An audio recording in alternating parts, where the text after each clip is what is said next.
എന്നെപ്പറ്റി പഴയതൊന്നും ഈ എന്നെ അവഹേളിക്കുന്നവര് പറയുന്ന കാര്യങ്ങൾ പഴയ കാര്യങ്ങൾ കുത്തിപ്പൊക്കി അത് വീണ്ടും വീണ്ടും ആസ്വദിക്കാതെ എന്നെ പോലുള്ള ഒരുപാട് രോഗികളുണ്ട് ക്യാൻസർ ആയിട്ട് ഭാരപ്പെടുന്നത്. അത് ആ വിഷമം വരുന്നവർക്കേ മനസ്സിലാകത്തുള്ളൂ, അല്ലെങ്കിൽ ആ കുടുംബത്തിൽ അങ്ങനെ ഒരാളുണ്ടെങ്കിൽ അവർക്ക് മനസ്സിലാകത്തുള്ളൂ ആ വേദനകൾ മനസ്സിലാക്കി. തീർച്ചയായിട്ടും നമ്മുടെ കുടുംബത്തിൽ അങ്ങനെയുള്ള ആളുകൾ ഉണ്ടായിരുന്നു. അതുകൊണ്ടൊക്കെ തന്നെ അതിന്റെ വിഷമം നമുക്ക് വ്യക്തമായിട്ട് മനസ്സിലാവുന്നുള്ളതാണ്.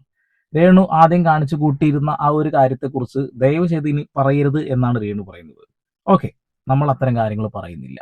നിങ്ങളുടെ അസുഖം മാറാൻ വേണ്ടിയിട്ട് പ്രാർത്ഥിക്കുന്ന ആളുകളുടെ കൂട്ടത്തിൽ മുന്നിൽ തന്നെ ഞാനുണ്ട് എന്നുള്ളതാണ്. ഒരു വീഡിയോയിലൂടെ ഞാനത് കാണിച്ചു. അത് എന്തുകൊണ്ട് കാണിച്ചു എന്ന് വ്യക്തമായിട്ട് പറയുകയും ചെയ്തു. മറ്റുള്ള ആളുകൾക്കും അങ്ങനെ തോന്നട്ടെ എന്ന് കരുതിക്കൊണ്ടാണ് പ്രാർത്ഥിക്കുന്നത്. രേണുവിന് വേണ്ടി മാത്രമല്ല എന്നുള്ളതാണ്. ഇത്തരം അസുഖങ്ങളിൽപ്പെട്ട മാറാരോഗങ്ങളിൽപ്പെട്ട് ജീവിക്കാൻ കഷ്ടപ്പെടുന്ന ഒരുപാട് വേദന അനുഭവിച്ച് മുന്നോട്ട് പോകുന്ന ആളുകൾക്ക് വേണ്ടി കൂടിയാണ് ഞാൻ പ്രാർത്ഥിച്ചത്. അത് തീർച്ചയായിട്ടും നമ്മൾ തുടരുക തന്നെ ചെയ്യും. രേണുവിന്റെ വീഡിയോ എടുത്ത് റിയാക്ട് ചെയ്യണമെന്ന് ആഗ്രഹം ഉണ്ടായിരുന്നില്ല. പക്ഷെ ചില വാക്കുകൾ ചേച്ചി പറഞ്ഞതും ചേച്ചി ഇപ്പൊ നിന്ന് സംസാരിക്കുന്ന ആ ഒരു സിറ്റുവേഷനും അത് ചൂണ്ടിക്കാണിക്കാതിരിക്കാൻ കഴിയില്ല. അതുകൊണ്ടാണ് സോഷ്യൽ മീഡിയയിൽ വരുന്ന വീഡിയോ ആണല്ലോ നമ്മൾ റിയാക്ട് ചെയ്യുന്നത്. തീർച്ചയായിട്ടും റിയാക്ട് ചെയ്തല്ലേ നോക്കൂ. കേൾക്കാം. ഞാൻ കണ്ടറിഞ്ഞതും കേട്ടറിഞ്ഞ സത്യമാണ്. ആ രണ്ട് പിള്ളേരും, എന്റെ ചേച്ചിയുടെ മക്കൾ, എന്റെ 2 മക്കളും അവനെ പൊന്നുപോലെയാണ് നോക്കുന്നത്. സ്വന്തം സഹോദരങ്ങൾ എങ്ങനെയാണോ ഒരു അമ്മയുടെ വയറ്റിൽ എങ്ങനെയാണോ പിറന്ന് ആ പിള്ളേർ എങ്ങനെയാണോ കാണുന്നത്, അങ്ങനെ അവനെ ചേർത്ത് പിടിക്കുന്നത് കാണുമ്പോൾ എനിക്ക് വളരെ സന്തോഷമുണ്ട്. ഞാൻ തിരിച്ചു വരാനുള്ള ഒരു ആഗ്രഹമുണ്ട്. പിന്നെ മനസ്സിനധികം വിഷമിക്കരുതെന്ന് ഡോക്ടർ പ്രത്യേകം പറഞ്ഞു. ഫോൺ യൂസ് ചെയ്യരുതെന്ന് പറഞ്ഞ് ഞാൻ ഫോൺ യൂസ് ചെയ്യത്തില്ല. ഇതെന്റെ വരുമാന മാർഗമാണ്, എനിക്ക് വേറെ വഴിയില്ല. തീർച്ചയായിട്ടും നിങ്ങളുടെ വരുമാന മാർഗമാണ് ഇത് എന്ന് വ്യക്തമായിട്ട് അറിയാം. ഇവരുടെ ഏകദേശം 10-16 മിനിറ്റുള്ള വീഡിയോ ഞാൻ മുഴുവൻ കണ്ടു. മുഴുവൻ കണ്ടതിനിടയിൽ ഒരു സ്ഥലത്ത് പോലും കിച്ചു എന്ന് പറയുന്ന കുട്ടിയെ കുറിച്ച് ഒന്നും പറയുന്നില്ല. എന്റെ ഋതപ്പൻ എന്ന് മാത്രമാണ് പറയുന്നത്. പിന്നെ ഋതപ്പനെ ഇവരുടെ ചേച്ചിയുടെ മക്കള് വളരെ സ്നേഹത്തോടു കൂടിയിട്ടാണ് നോക്കുന്നതെന്ന് പറയുന്നു. എല്ലാവരുടെ വീട്ടിലും അങ്ങനെയൊക്കെ തന്നെയാണെന്നുള്ളതാണ്. കൂടപ്പുറപ്പാണെങ്കിലും അല്ലെങ്കിലും നമ്മൾ നമ്മുടെ ചേച്ചിയുടെയും ചേട്ടന്റെയും അനുജത്തിയുടെ ഒക്കെ മക്കളെ സ്നേഹിക്കും, മക്കളും സ്നേഹിക്കും. സ്വാഭാവികമായി നടക്കുന്ന കാര്യങ്ങളാണ്. പക്ഷെ എന്തുകൊണ്ടാണ് പൂർണ്ണമായിട്ടും ഒരു അവഗണന എന്നൊരു ചോദ്യം അവിടെ നിലനിൽക്കുന്നുണ്ട്. ഞാൻ മാത്രം ചോദിക്കുന്നതല്ല, കമന്റ് ബോക്സിൽ കിടക്കുന്നതാണ്. എന്റെ കമന്റ് ബോക്സിൽ കിടക്കുന്നതല്ല, നിങ്ങളുടെ കമന്റ് ബോക്സിൽ കിടക്കുന്നതാണെന്നുള്ളതാണ്. ഓക്കെ, എന്തുകൊണ്ട് ഞാൻ ഈ വീഡിയോ ചെയ്തു എന്നുള്ളതല്ല ഇനി അടുത്ത ചോദ്യം. ഇതുകൊണ്ടാണ്. സെക്കൻഡ് കീമോ കഴിഞ്ഞതിന് ശേഷമുള്ള വോമിറ്റിങ്ങും ലൂസ് മോഷനും കാരണം ഒരാഴ്ചയായിട്ട് ഹോസ്പിറ്റലിൽ ICUലായിരുന്നു. ഇന്ന് ഡിസ്ചാർജ് ആയി വന്നു. പിന്നെ എന്താണെന്ന് വെച്ചാൽ മെഡിസിൻ്റെ കാര്യത്തെക്കുറിച്ചൊരു എല്ലാവരും ഇപ്പോൾ സമൂഹ മാധ്യമങ്ങളിൽ കൂടി കുറേ ബ്ലോഗേഴ്സ് പറഞ്ഞുകൊണ്ടിരിക്കുന്നു. അത് ബില്ല് അത് AI ആണെന്നും അങ്ങനെ ഞങ്ങളത് ഉണ്ടാക്കിയതാണെന്നും ഒക്കെ പറയുന്നു. പക്ഷേ അതിനകത്ത് ഞങ്ങൾ പറഞ്ഞതിൽ ഒരു തെറ്റുമില്ല. കാരണം അത് ഞങ്ങളുടെ സാഹചര്യം കൊണ്ടാണ് ആ ബില്ല് ഞങ്ങൾക്കത് പറയേണ്ട പോലും വന്നത്. കാരണം രേണുവിന് ക്യാൻസർ എന്ന രോഗമില്ലെന്നും പിന്നെ എന്താ ബില്ല് AI ആണെന്നും ഉണ്ടാക്കിയതാണെന്നും മറ്റുള്ളവരെ പറ്റിക്കാൻ വേണ്ടിയാണെന്നും ഒക്കെ ഇതുപോലെ സമൂഹ മാധ്യമത്തിൽ കൂടി ചില വ്ളോഗേഴ്സ് നിരന്തരം വീഡിയോ ചെയ്തുകൊണ്ടിരിക്കുന്നത്. അതുകൊണ്ട് മാത്രമാണ് ഞങ്ങൾക്ക് ആ ബില്ലിനെ കുറിച്ചും ആ മെഡിസിനെ കുറിച്ചും പറയേണ്ട സാഹചര്യം ഉണ്ടായത്. ഓക്കെ, ഏതാണ് ആ വ്ളോഗേഴ്സ് എന്ന് ധൈര്യമായിട്ട് നിങ്ങൾക്ക് പേര് പറയാം. ഇവിടെ രേണു സുധി എന്ന് പറഞ്ഞുകൊണ്ട് തന്നെയാണ് ഇവിടെയുള്ള എല്ലാവരും വീഡിയോ ചെയ്യുന്നത്. അപ്പൊ നിങ്ങൾക്ക് തീർച്ചയായിട്ടും ആരാണ് AI ക്രിയേറ്റ് ചെയ്തതാണെന്ന് പറഞ്ഞത് എന്നും അത് ഫേക്ക് ആണ് എന്നും രേണുവിന് ക്യാൻസർ ഇല്ല എന്ന് പറഞ്ഞത് എന്ന് വ്യക്തമാക്കി പേര് പറയണം എന്നുള്ളതാണ്. ഇവിടെ ആളുകൾക്കൊക്കെ തെറ്റായിട്ടുള്ള ഒരു ധാരണ കിട്ടുന്നുണ്ട്. സന്ദീപ് എടപ്പാൾ അത് പറഞ്ഞു, സന്ദീപ് എടപ്പാൾ ആ ബില്ലിനെ കുറിച്ച് സംസാരിച്ചു എന്നുള്ളത്. സന്ദീപ് എടപ്പാൾ ബില്ലിനെ കുറിച്ച് എവിടെയും സംസാരിച്ചിട്ടില്ല. നിങ്ങൾക്ക് വേണമെങ്കിൽ പരിശോധിക്കാം. അതുപോലെ തന്നെ ആ ബില്ല് AI ആണ് എന്ന് ഞാൻ എവിടെയും പറഞ്ഞിട്ടില്ല. അതൊന്നും കൂടാതെ ഇതിനെക്കുറിച്ചിട്ടൊക്കെ വ്യക്തമായി പഠിച്ച് നമുക്ക് എങ്ങനെ കാരുണ്യ പദ്ധതിയിൽ മരുന്ന് വാങ്ങാൻ കഴിയുമെന്ന് കൃത്യമായ ആളുകൾക്ക് പറഞ്ഞു കൊടുത്തിട്ടുണ്ട്. അതിന്റെ ഭാഗമായിട്ട് തന്നെ ഒരു ക്യാൻസർ പേഷ്യന്റ് ഈ രീതിയിൽ മരുന്ന് വാങ്ങുവാൻ കഴിയുമോ എന്ന് അന്വേഷിക്കുന്നു. അത് പറഞ്ഞു കൊടുത്തതിന്റെ ഭാഗമായിട്ട് അവരതുമായി മുന്നോട്ട് പോയിക്കൊണ്ടിരിക്കുക എന്നുള്ളതാണ്. അപ്പൊ ഞാൻ ചെയ്ത വീഡിയോയിലൂടെ ഒരുപാട് ആളുകൾക്ക് ഗുണമുണ്ടായിട്ടുണ്ട് എന്നുള്ളതാണ്. ഒരിക്കലും ഇവിടെ ആ ഒരു ബില്ലിനെ കുറിച്ച് ഞാൻ സംസാരിച്ചിട്ടില്ല. തെറ്റിദ്ധാരണ ഉണ്ടെങ്കിൽ അത് മാറ്റി കൊടുക്കണം. അതുകൊണ്ടാണ് ഞാനത് പറയുന്നത്. കുറേ ക്യാൻസർ പേഷ്യൻസിൻ്റെ വോയിസ് ഒക്കെ എടുത്തിട്ടിട്ടുണ്ട് അവരങ്ങനെ. പക്ഷേ എനിക്ക് തോന്നുന്നില്ല, കാരണം നമ്മുടെ കുടുംബത്തിലോ നമുക്ക് ആർക്കെങ്കിലും ഇങ്ങനൊരു അവസ്ഥ വന്നാൽ മാത്രമേ നമുക്കത് മനസ്സിലാവുള്ളൂ. എനിക്ക് തോന്നുന്നില്ല അതൊരിക്കലും ഒരു ക്യാൻസർ പേഷ്യൻസ് ആണ് അത് പറയുന്നതെന്ന് എനിക്ക് തോന്നുന്നില്ല. അവരായിരിക്കില്ല. കാരണം ഈ ഒരു രോഗം വന്ന് അത് അനുഭവിച്ചവരോ അല്ലെങ്കിൽ ഈ ഒരു രോഗം വന്ന നമ്മുടെ ബന്ധുക്കാരെ കണ്ടു നിൽക്കുന്നവരോ ആരും ഒരിക്കലും അവരെ കൊണ്ട് പറ്റില്ല അങ്ങനൊരു വേറൊരാളെ കുറിച്ച്, വേറൊരു രോഗിയെ കുറിച്ച് കുറ്റം പറയാൻ അവർക്ക് പറ്റില്ല. എന്റെ വീഡിയോയിലൂടെ ഞാൻ പുറത്തുവിട്ട ശബ്ദ സന്ദേശങ്ങൾ അത് ക്യാൻസർ പേഷ്യന്റ് ആയിട്ടുള്ള ഒരു വ്യക്തിയുടെ വോയിസ് ആണ്. അവർ കീമോ ഒക്കെ ചെയ്ത് അവരുടെ ബ്രസ്റ്റ് ഒക്കെ റിമൂവ് ചെയ്ത് അവർ അതിൻ്റെതായ ബുദ്ധിമുട്ടുകൾ അനുഭവിക്കുന്ന ഒരു വ്യക്തിയാണ്. ശ്വാസം എടുക്കാൻ പോലും ബുദ്ധിമുട്ടുള്ള ഒരു വ്യക്തിയാണ്. ആ ഒരു ശബ്ദ സന്ദേശത്തിന്റെ ഉടമ രേണുസുതി എനിക്കെതിരെ കേസ് കൊടുത്തു എന്ന് പറഞ്ഞപ്പോൾ ഞാൻ സന്ദീപെ വേണമെങ്കിൽ പോലീസ് സ്റ്റേഷനിൽ വരാം എന്ന് പറഞ്ഞ വ്യക്തിയാണ്. ആ പെൺകുട്ടി ഒരിക്കലും അല്ലെങ്കിൽ ആ വീട്ടമ്മ ഒരിക്കലും രേണുസുതിയെ കുറ്റം പറഞ്ഞിട്ടില്ല. ഈ മരുന്നുകൾ എനിക്ക് കിട്ടിയത് ഫ്രീ ആയിട്ടാണ്, സൗജന്യമായി ഈ മരുന്ന് കിട്ടും. കാരുണ്യ പദ്ധതിയിൽ കൃത്യമായിട്ട് മരുന്നുകൾ ലഭിക്കും. അതിന് ഓരോ മെഡിക്കൽ കോളേജിലും ഓരോ RCCയിലും ഓരോ വ്യക്തി എന്ന രീതിയിൽ അവിടെ ഹെൽപ്പ് ഡെസ്ക് പോലും ഉണ്ടാകുമെന്നാണ് പറഞ്ഞിട്ടുള്ളത്. അവർക്ക് മരുന്ന് സൗജന്യമായി കിട്ടിയിട്ടുണ്ട്, അവരുടെ ഓപ്പറേഷൻ കഴിഞ്ഞിട്ടുണ്ട് എന്നുള്ള കാര്യമാണ് അവർ പറയുന്നത്.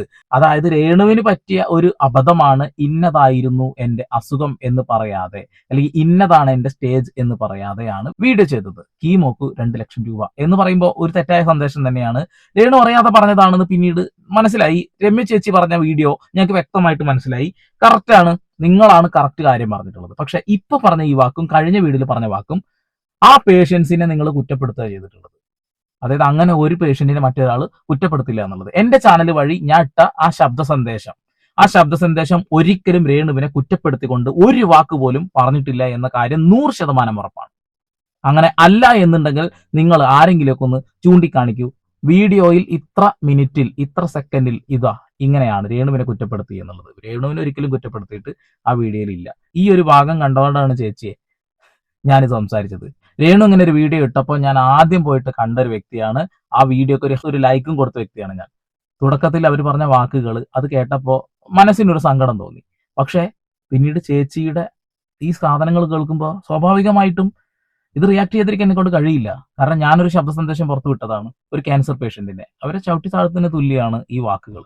വീണ്ടും ആൾക്കാർ അവളെ വിമർശിച്ചുകൊണ്ടിരിക്കുന്നുണ്ട്. യൂട്യൂബിൽ ഇത്രയും നാളും പറഞ്ഞുകൊണ്ടിരുന്നത് രേണു എന്തിനാണ് മറ്റ് ഇന്റർവ്യൂ കൊടുക്കുന്നത്, മറ്റ് മീഡിയയിൽ എപ്പോഴും സംസാരിക്കുന്നത്, സോഷ്യൽ മീഡിയയിൽ ഇങ്ങനെ സംസാരിക്കുന്നത്, രേണുവിന്റെ സ്വന്തം ഒരു ചാനലിൽ രേണുവിന് പറയാനുള്ളത് പറഞ്ഞാൽ പോരെയെന്ന് നിരന്തരം വിമർശിച്ചുകൊണ്ടിരിക്കുന്നത്. ഇപ്പോൾ അവളുടെ സാഹചര്യം കൊണ്ടാണ് അവൾ ഈ യൂട്യൂബ് ചാനലുമായിട്ട് മുന്നോട്ട് പോകുന്നത്. കാരണം നിങ്ങളന്ന് പറഞ്ഞതുപോലെ ഇപ്പോഴും നിങ്ങൾക്കത് മനസ്സിലായോ എന്ന് എനിക്കറിയില്ല. അതൊരു പെയിൻ കില്ലറോ അങ്ങനെയുള്ള മെഡിസിൻ ഒന്നും അല്ല, അതൊരു ലൈഫ് സേവിങ് മെഡിസിനാണ്. അത് അന്ന് പറഞ്ഞ പോലെ ചിലപ്പോൾ 6 കീമോ കഴിഞ്ഞ് വീണ്ടും അത് ആവശ്യമായിട്ട് വരും. അപ്പോൾ അതിന് വേണ്ട സാമ്പത്തികം വേണം. അതുകൊണ്ട് മാത്രമാണ് ഇപ്പോഴും ഈ യൂട്യൂബ് ചാനലുമായിട്ട് മുന്നോട്ട് പോയിക്കൊണ്ടിരിക്കുന്നത്. ഓക്കെ, നല്ല കാര്യം. നിങ്ങൾ വരുമാനം ഉണ്ടാക്കാൻ വേണ്ടിയിട്ടാണ് നിങ്ങൾ ചാനലിലൂടെ വീഡിയോ ചെയ്തത്.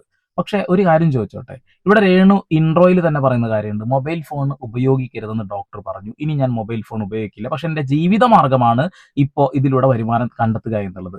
പക്ഷെ ചേച്ചി ഒരു കാര്യം ചോദിച്ചോട്ടെ, രേണുവിന് വിഷമമുള്ള കാര്യങ്ങൾ പറയരുതെന്ന് ഡോക്ടർ പറഞ്ഞു എന്ന് രേണു തന്നെ സമ്മതിക്കുന്നുണ്ട്.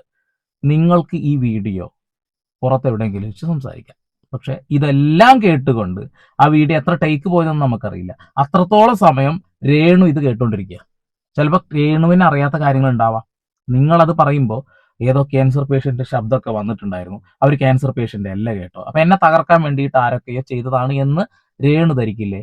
അപ്പൊ രേണുവിന് സന്തോഷമാണോ ഉണ്ടാവുക അല്ലെങ്കിൽ സങ്കടമാണോ ഉണ്ടാവുക? അത് മനസ്സിലാക്കുക. പിന്നെ പിക്ക് ലൈൻ ഇട്ട കൈ നല്ല വേദനയാണെന്ന് രേണു പറയുന്നു. അത് കഴിഞ്ഞ് ഉടനെ തന്നെ ഡാൻസ് കളിക്കുന്നു, ആ പിക്ക് ലൈൻ ആട്ടി കളിക്കുന്നു. ഇതൊന്നും ചൂണ്ടിക്കാണിക്കാതിരിക്കാൻ കഴിയില്ല. ഇതൊക്കെ കാണുന്ന ആളുകൾക്ക് എന്തെങ്കിലും തെറ്റിദ്ധാരണ ഉണ്ടായി കഴിഞ്ഞാൽ അവരെ കുറ്റം പറയാനും കഴിയില്ല. അതൊക്കെ രമ്യ ചേച്ചി ഒന്ന് മനസ്സിലാക്കിയാൽ കൊള്ളാം. പിന്നെ രേണുവിന്റെ അടുത്ത് നിന്ന് തന്നെ ഈ വീഡിയോ ചെയ്യണം എന്ന് താങ്കൾ എന്തുകൊണ്ടാണ്, ഞാൻ എന്താ അത് പറയുക, കമന്റിലും കിടക്കുന്നുണ്ടത്. അവർക്ക് ക്യാൻസർ ഇല്ലെന്നും മെഡിസിന്റെ ബില്ല് കള്ളത്തരമാണെന്നും ഒരുപാട് പേര് ഇപ്പോഴും ക്രൂശിച്ചുകൊണ്ടിരിക്കുന്നു. പക്ഷെ അവർക്ക് ഇത് മനസ്സിലായിട്ടാണോ അതോ അവർക്ക് മനസ്സിലായിട്ടും റീച്ചിന് വേണ്ടി അവർ കാണിക്കുന്നതാണോ എന്ന് ഞങ്ങൾക്ക് അറിയില്ല. ദൈവത്തെ ഓർത്ത് നിങ്ങൾ അവളെ ഒന്ന് ഉപദ്രവിക്കാതിരിക്കും. അതുപോലെ അനുഭവിക്കുന്നുണ്ട്. കാരണം ഞങ്ങൾക്ക് വേണ്ടി, ഋതപ്പിന് വേണ്ടി അവൾ തിരിച്ചു വരണം. പ്രാർത്ഥിക്കുന്നതും അവളെ സ്നേഹിക്കുന്നതും അവളെ സഹായിക്കുന്ന എല്ലാവർക്കും വേണ്ടി അവൾ തിരിച്ചു വരണം. അതുകൊണ്ട് നിങ്ങൾ ഇനിയെങ്കിലും സത്യാവസ്ഥ എല്ലാം നിങ്ങൾക്ക് ബോധ്യപ്പെട്ടല്ലോ, ഇനിയെങ്കിലും നിങ്ങൾ നിങ്ങളുടെ റീച്ചിന് വേണ്ടി അവളെ ദ്രോഹിക്കാതിരിക്കും. അവൾക്ക് വേണ്ടി നിങ്ങൾ ഒന്നും ചെയ്യണ്ട എന്ന് പറഞ്ഞാൽ നിങ്ങൾ പ്രാർത്ഥിക്കുകയോ സപ്പോർട്ട് ചെയ്യുകയോ ഒന്നും വേണ്ട. അവളെ നിങ്ങൾ ദ്രോഹിച്ചുകൊണ്ടിരിക്കുമ്പോഴും അവളെ സ്നേഹിക്കുന്ന ഒരു കൂട്ടം ജനങ്ങളുണ്ട്, അവൾക്ക് വേണ്ടി പ്രാർത്ഥിക്കുന്നവര്. അവളുടെ കുഞ്ഞിനെയും അവളെ സ്നേഹിക്കുന്ന എല്ലാവർക്കും വേണ്ടി നിങ്ങൾ ഇനിയെങ്കിലും ഇവളെ ക്രൂശിക്കുന്ന വീഡിയോസ് ഒന്നും ഇടാതിരിക്കും. ഇതൊക്കെ അടുത്തിരുന്ന് ഇങ്ങനെ പറയുമ്പോൾ തൊട്ടപ്പുറത്ത് കിടന്നിട്ട് കേൾക്കുന്ന ആള് മൈൻഡിൽ ഒരുപാട് ചിത്രങ്ങൾ വരുന്നുണ്ടാവും. അതാണ് ചേച്ചി ഞാൻ പറഞ്ഞത്, ഇത് എടുത്തിരുന്ന് പറയേണ്ട ഒരു കാര്യം ഉണ്ടായിരുന്നില്ല എന്നുള്ളത്. നിങ്ങൾ കൃത്യമായി ആ ബില്ല് പുറത്ത് കാണിച്ച സമയത്ത് തന്നെ അതിനെ കുറെ ആളുകൾ അത് തെറ്റാണെന്ന് പറഞ്ഞ് രംഗത്ത് വരികയും പിന്നീട് ദയവ് ഡീകോഡൊക്കെ കൃത്യമായിട്ട് അത് കണ്ടെത്തി ജനങ്ങളുടെ മുന്നിലേക്ക് കൊണ്ടുവരും ചെയ്തപ്പോൾ ആളുകളുടെ തെറ്റിദ്ധാരണ മാറിയിട്ടുണ്ടായിരുന്നു. പിന്നെ അതിനെക്കുറിച്ച് വീണ്ടും ഒരു എക്സ്പ്ലനേഷൻ, കഴിഞ്ഞ ഒരു കാര്യത്തിനെ കുറിച്ച് വീണ്ടും ഒരു എക്സ്പ്ലനേഷന്റെ ആവശ്യം പോലും ഉണ്ടായിരുന്നില്ല എന്നുള്ളതാണ്. ഇപ്പൊ രേണു പറഞ്ഞു 3-4 ദിവസമായിട്ട് കീമോ കഴിഞ്ഞ് അവർ വയ്യാതെ ICUലായിരുന്നു എന്നുള്ളത്. അവരെ കേൾക്കാൻ ആഗ്രഹിക്കുന്ന ആളുകൾ, അവരെ കുറിച്ച് അപ്ഡേഷൻസ് അറിയാൻ വരുന്ന ആളുകൾക്ക് അത് കേട്ടാൽ അവർക്ക് ആ കാര്യങ്ങൾ മനസ്സിലാവുകയും അവരെ സപ്പോർട്ട് ചെയ്യാനുള്ള സാധ്യതകൾ ഉണ്ട് എന്നുള്ളതാണ്. അതിന്റെ കൂട്ടത്തിൽ വീണ്ടും നെഗറ്റീവ് അടിക്കാൻ വേണ്ടിയിട്ട് പിന്നെ ഈ കഴിഞ്ഞ കാര്യങ്ങൾ വീണ്ടും എന്തിനാ കൊണ്ടുവരുന്നത്? അത് കഴിഞ്ഞു. ഒരുപാട് ആളുകൾ ആ തെറ്റിദ്ധാരണ മനസ്സിലാക്കി, അത് തെറ്റാണെന്ന് മനസ്സിലാക്കിയിട്ട് ആളുകൾ അതിന് തിരുത്തം ചെയ്തു എന്നുള്ളതാണ്.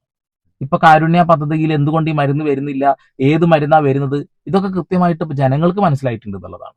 ഞാൻ എന്റേതായ രീതിയിൽ അന്വേഷണങ്ങൾ നടത്തിയിട്ടുണ്ടായിരുന്നു, എങ്ങനെ ഇത് കിട്ടും എന്നുള്ളത്. അത് ആളുകൾ മനസ്സിലാക്കി ആളുകൾ അത് ഉപയോഗപ്പെടുത്താനുള്ള കാര്യങ്ങളിലേക്ക് കടക്കുന്നുണ്ട് എന്നുള്ളതാണ്.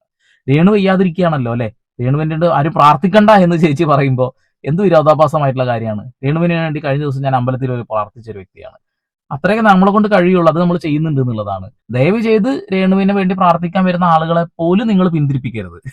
അതും നിങ്ങളുടെ ഭാഗത്ത് വരുന്ന മിസ്റ്റേക്ക് ആണെന്നുള്ളതാണ്. ഇപ്പൊ നിങ്ങൾ തന്നെയാണ് 2 മിസ്റ്റേക്ക് ഇവിടെ കാണിച്ചിട്ടുള്ളത്. ഇനി രേണു പറയുന്ന കുറച്ച് കാര്യങ്ങൾ കൂടി ഒന്ന് കേൾക്കാൻ കേട്ടോ. 5 ദിവസമായിട്ട് ഹോസ്പിറ്റലിൽ ICUലായിരുന്നു. ഞങ്ങളുടെ എല്ലാവരുടെയും പ്രാർത്ഥന കൊണ്ടാണ് ഞാനിപ്പം, എന്നെ സ്നേഹിക്കുന്ന ഒരുപാട് പേരുണ്ട്, അവരുടെ പ്രാർത്ഥന കൊണ്ട് ഞാനിപ്പം തിരിച്ചു വന്ന് ഡിസ്ചാർജ് ആയി. അതുപോലെ 2ാമത്തെ കീമോയാണ് കഴിഞ്ഞത്. കഴിഞ്ഞ പ്രാവശ്യത്തെ കീമോയെക്കാളും കൂടുതലും ഭയങ്കരമായിട്ട് ശരീരത്തിന് ഭയങ്കര അസ്വസ്ഥതയും ക്ഷീണവും ഛർദിലും ഒക്കെ ആയിരുന്നു, വേദനകളും എല്ലാം ആയിരുന്നു. ഇപ്പം നിങ്ങളുടെ പ്രാർത്ഥന കൊണ്ട് സ്നേഹം കൊണ്ടും എന്തായാലും കുറച്ച് കുറവുണ്ട്. എനിക്ക് വേണ്ടി ഒരുപാട് പേര് പ്രാർത്ഥിക്കുന്നുണ്ടെന്നും നേർച്ച കഴിക്കുന്നുണ്ടെന്നും വഴിപാട് കഴിക്കുന്നുണ്ടെന്നും ഒക്കെ എനിക്കറിയാം. അപ്പം അവർക്കൊക്കെ എന്ത് രീതിയിലാണ് നന്ദി പറയേണ്ടതെന്ന് എനിക്കറിയില്ല. ഇനിയിപ്പോൾ എനിക്ക് 4 കീമോയും കൂടെ ഉണ്ട്. ആ 4 കീമോയും കഴിഞ്ഞ് ഞാൻ മടങ്ങി വരുമെന്നാണ് എൻ്റെ വിശ്വാസം. അപ്പോൾ നിങ്ങളുടെ പ്രാർത്ഥന വേണം. അതുപോലെ 4 കീമോ കഴിഞ്ഞ് ഓപ്പറേഷൻ ഉണ്ട്. അപ്പം എല്ലാവരും പ്രാർത്ഥിക്കണം. തീർച്ചയായിട്ടും നമ്മുടെ പ്രാർത്ഥനകളിൽ രേണുസുതി ഉണ്ട്, ഒരു തർക്കമില്ലാത്ത കാര്യമാണത് അല്ലെ. ചില ആളുകൾ താല്പര്യം ഉണ്ടാവില്ലായിരിക്കാം, എന്തെങ്കിലും ആവട്ടെ. പക്ഷെ നിങ്ങൾ പൂർവാധിക ശക്തിയോടുകൂടി തിരിച്ചു വരണം. നിങ്ങൾ ഈ അസുഖത്തിൽ നിന്ന് മുക്തി നേടി മുന്നോട്ട് വരണം. നിങ്ങൾ പറഞ്ഞല്ലോ പഴയ കാര്യങ്ങൾ കുത്തിപ്പൊക്കരുത് എന്നുള്ളത്. പഴയ കാര്യങ്ങൾ നിങ്ങൾ ചെയ്യാതിരുന്നാൽ തന്നെ അതൊരു വലിയ ആശ്വാസമാണ് ഇവിടെ ആളുകൾക്ക്. സോഷ്യൽ മീഡിയ ഉപയോഗിക്കുന്ന ആളുകൾക്ക് അതിന്റെ ഗുണദോഷങ്ങളെ കുറിച്ച് വ്യക്തമായിട്ട് അറിയാന്നുള്ളതാണ്. അതാണ് നിങ്ങളുടെ കമന്റ് ബോക്സിൽ പ്രതിഫലിച്ചിരുന്നതും അതുപോലെ തന്നെ കണ്ടന്റ് ആയിട്ട് പല ആളുകൾ എടുത്തിരുന്നതാണ്. ട്രോളന്മാരാണെന്നുണ്ടെങ്കിലും ആരും കണ്ടന്റ് ഉണ്ടാക്കിയിരുന്നത് എന്തുകൊണ്ടാണെന്ന് താങ്കളൊന്ന് മനസ്സിലാക്കുന്നത് നല്ലതാണ്. എന്തായാലും താങ്കൾ ഇനി മൊബൈൽ ഫോൺ തൊടില്ല എന്നാണല്ലോ പറയുന്നത്. അപ്പോൾ നിങ്ങൾ അറിയാത്ത കാര്യങ്ങൾ നിങ്ങളുടെ മുന്നിൽ വെച്ചിട്ട് വീഡിയോ ചെയ്യാതിരിക്കാനും കൂടി ഒന്ന് വീട്ടുകാരോടൊക്കെ ഒന്ന് പറയുന്നത് നല്ലതാണ്. നിങ്ങൾ അറിയാത്ത കുറെ കാര്യങ്ങളുണ്ട്. ഇപ്പൊ റൂഹിജാൻ എന്ന് പറയുന്ന ആ വ്യക്തി കഴിഞ്ഞ ദിവസം ഒരു വീഡിയോ ഇട്ടിട്ടുണ്ട്. നിങ്ങൾക്ക് അറിയുന്ന എന്തെങ്കിലും കാര്യങ്ങൾ ഉണ്ടെങ്കിൽ തുറന്നു പറയാൻ. രമ്യ എന്ന് പറയുന്ന ആ വ്യക്തി ഇതൊന്ന് കാണണം, അതിന് വേണ്ടിയിട്ട് ഒന്ന് ഷെയർ ചെയ്യാനൊക്കെ പറയുന്നുണ്ട്. ആരെങ്കിലും രമ്യയുമായിട്ട് പരിചയം ഉണ്ടെന്നുണ്ടെങ്കിൽ ആ ഒരു ലിങ്ക് ഒന്ന് ഇട്ട് കൊടുക്കുക. രമ്യ മാത്രം അറിഞ്ഞാൽ മതി. രമ്യ അറിയുകയാണെങ്കിൽ അങ്ങനെ അറിയട്ടെ, അങ്ങനെ എന്തെങ്കിലും പറയാനുണ്ടെങ്കിൽ അവർ പറഞ്ഞോട്ടെ, അത്രേ ഉള്ളൂ. ഞാൻ തിരിച്ചു വരാനുള്ള ഒരു ആഗ്രഹമുണ്ട്. പിന്നെ മനസ്സിനധികം വിഷമിക്കരുതെന്ന് ഡോക്ടർ പ്രത്യേകം പറഞ്ഞു. ഫോൺ യൂസ് ചെയ്യരുതെന്ന് പറഞ്ഞ് ഞാൻ ഫോൺ യൂസ് ചെയ്യത്തില്ല. ഇതെന്റെ വരുമാന മാർഗമാണ്, എനിക്ക് വേറെ വഴിയില്ല. എനിക്ക് തോന്നുന്ന വിവാദം നടക്കുന്നുണ്ടെന്ന് തോന്നുന്നു. എന്നോടൊന്നും ആരും പറഞ്ഞില്ല. ഒരുപാട് പൈസ ആവശ്യമാണ് ഇനി എനിക്ക് തിരിച്ചു വരണമെങ്കിൽ. അപ്പൊ എനിക്കിത് കൂടിയേ പറ്റത്തുള്ളൂ. എന്റെ യൂട്യൂബ് ചാനൽ വരുമാനം അല്ലാതെ എനിക്ക് വേറെ മാർഗം എനിക്കില്ല. അപ്പൊ നിങ്ങൾ എന്നെ സ്നേഹിക്കുന്നവര് സബ്സ്ക്രിപ്ഷൻ ചെയ്യുക ഈ ഒരു ചാനല്. അതുപോലെ നിങ്ങൾ ലൈക്ക് ചെയ്യുക, ഷെയർ ചെയ്യുക. അതുപോലെ കഴിവതും നിങ്ങൾ എന്നെപ്പറ്റി പഴയതെന്നും ഈ എന്നെ അവഹേളിക്കുന്നവര് പറയുന്ന കാര്യങ്ങൾ, പഴയ കാര്യങ്ങൾ കുത്തിപ്പൊക്കി അത് വീണ്ടും വീണ്ടും ആസ്വദിക്കാതെ, എന്നെ പോലുള്ള ഒരുപാട് രോഗികളുണ്ട് ക്യാൻസർ ആയിട്ട് ഭാരപ്പെടുന്നത്. അത് ആ വിഷമം വരുന്നവർക്കേ മനസ്സിലാകത്തുള്ളൂ, അല്ലെങ്കിൽ ആ കുടുംബത്തിൽ അങ്ങനെ ഒരാളുണ്ടെങ്കിൽ അവർക്ക് മനസ്സിലാകത്തുള്ളൂ. ആ വേദനകൾ മനസ്സിലാക്കി അവരോട് കുറച്ചെങ്കിലും കരുണ കാണിക്കാൻ ശ്രമിക്കുക. തീർച്ചയായിട്ടും നമ്മൾ കരുണയുള്ളവരാണെന്നുള്ളതാണ്. ഈ അസുഖം പേര് ജീവിക്കുന്ന ആളുകളെ കുറിച്ച് വ്യക്തമായ ധാരണയുള്ള ആളുകളാണെന്നുള്ളതാണ്. രേണുവിനെ ക്രൂശിക്കാൻ കാരണക്കാരി ഏത് രേണു തന്നെയാണ് എന്നുള്ളതാണ്. ഇപ്പൊ രേണു ആശുപത്രിയിൽ നിന്ന് വരുന്ന വഴിയിലുള്ള ഒരു വീഡിയോ ആണ് ഇതെന്ന് ഞാൻ വിശ്വസിക്കുന്നത്. അത് കഴിഞ്ഞ് നേരെ വീട്ടിലെത്തിയപ്പോൾ നിങ്ങളുടെ ചേച്ചി നിങ്ങളുടെ മുന്നിലിരുന്ന് പറഞ്ഞ ഈ കാര്യങ്ങൾ അത് നിങ്ങൾക്ക് എത്രത്തോളം വിഷമമായിട്ടുണ്ടാവും എന്നുള്ളതും ഞങ്ങൾക്ക് മനസ്സിലായ കാര്യമാണ്. അപ്പോൾ ദയവ് ചെയ്ത് എൻ്റെ പൊന്നു ചേച്ചി അവരുടെ അടുത്ത് പോയിരുന്നിട്ട് ഈ കാര്യങ്ങളൊന്നും പറയാതിരിക്കുക. ആളുകൾ ആഗ്രഹിക്കുന്നത് അവരുടെ ഈ ഒരു ട്രീറ്റ്മെന്റുമായി ബന്ധപ്പെട്ടുള്ള അപ്ഡേഷൻസ് ആണെന്നുള്ളതാണ്. അത് രേണു വ്യക്തമായിട്ട് ആ വീഡിയോന്റെ ഒരു 2 മിനിറ്റിനുള്ളിൽ പറഞ്ഞു തീർക്കുകയും ചെയ്തിട്ടുണ്ടായിരുന്നതാണ്. അതിനപ്പുറത്തേക്ക് ഇപ്പൊ കിച്ചുവിനെ കുറിച്ചിട്ട് ആ വീഡിയോയിൽ ഒന്നും പറയുന്നില്ല. എല്ലാം ഋതപ്പനെ കുറിച്ചിട്ടും പിന്നെ ആ വീട്ടിലെ അന്തേവാസികളെ കുറിച്ച് മാത്രമാണ് പറയുന്നത്. അത് എന്തുകൊണ്ടാണെന്ന് അറിയില്ല. കമന്റ് ബോക്സിൽ ഇപ്പോഴും അത് പ്രതിഫലിച്ചുകൊണ്ടിരിക്കുന്ന ഒരു വിഷയമാണെന്നുള്ളതാണ്. ദയവ് ചെയ്ത് ഇനി പറയുന്ന സമയത്ത് മണ്ടത്തരങ്ങൾ വരാതിരിക്കാനുള്ള ശ്രമങ്ങൾ പരമാവധി ശ്രദ്ധിക്കുക എന്ന് മാത്രമേ പറയുന്നുള്ളൂ. വേറെ ഒന്നും കൂടുതലായിട്ട് എനിക്ക് പറയാനില്ല. പിന്നെ കഴിഞ്ഞതാണ് ആ ബില്ല് വിഷയം. പിന്നെയും അത് കൊണ്ടുവരരുത്. പിന്നെയും അത് കൊണ്ടുവരുമ്പോൾ അത് ആളുകൾ വീണ്ടും പരിശോധനയ്ക്ക് വിധേയമാക്കും എന്നുള്ളതാണ്. അത് കൃത്യമായ ഒരു ധാരണപ്പെടല ജനങ്ങൾക്ക് മുഴുവൻ കിട്ടിക്കഴിഞ്ഞു എന്നുള്ളതാണ്. ഈ അസുഖവുമായി ബന്ധപ്പെട്ടുകൊണ്ട് ഞാൻ ഒരുപാട് വീഡിയോസ് ചെയ്തിട്ടുണ്ട്. ആ വീഡിയോസ് ഒക്കെ കൃത്യമായിട്ട് എവിഡൻസ് വെച്ചിട്ട് ഡാറ്റ വെച്ചിട്ട് എങ്ങനെ ഈ ഒരു പദ്ധതിയുടെ ഭാഗമാകാം, എങ്ങനെ ഈ ഒരു മെഡിസിൻ ഒക്കെ ഫ്രീ ആയിട്ടോ അല്ലെങ്കിൽ മറ്റുള്ള രീതിയിൽ കിട്ടുമോ എന്നുള്ളത് കൃത്യമായിട്ട് പറഞ്ഞിട്ടുണ്ട് താനും എന്നുള്ളതാണ്. അപ്പൊ ഞാൻ കൂടുതലായിട്ട് ഇനിയൊന്നും പറയേണ്ടതായിട്ടില്ലല്ലോ. അപ്പോൾ രേണുവിന്റെ അടുത്ത് വെച്ചിട്ട് ഈ വീഡിയോ ചെയ്യുന്നത് രമ്യച്ചേ അതൊന്ന് നോക്ക്, അത്രേ പറയുന്നുള്ളൂ. അപ്പൊ രേണുവിന് വേണ്ടി നമുക്ക് പ്രാർത്ഥിക്കാം. രേണു പൂർവാധിക ശക്തിയോടുകൂടി തിരിച്ചു വരട്ടെ, അസുഖമെല്ലാം മാറട്ടെ, നല്ല ആരോഗ്യം ഉണ്ടാവാൻ നമുക്ക് പ്രാർത്ഥിക്കാം. അത്രയേ ഉള്ളൂ. വീണ്ടും പരപതി വാർത്താ വിശേഷങ്ങളുമായി സന്ദീപ് എടപ്പാൾ സൈനിങ് ഓഫ്.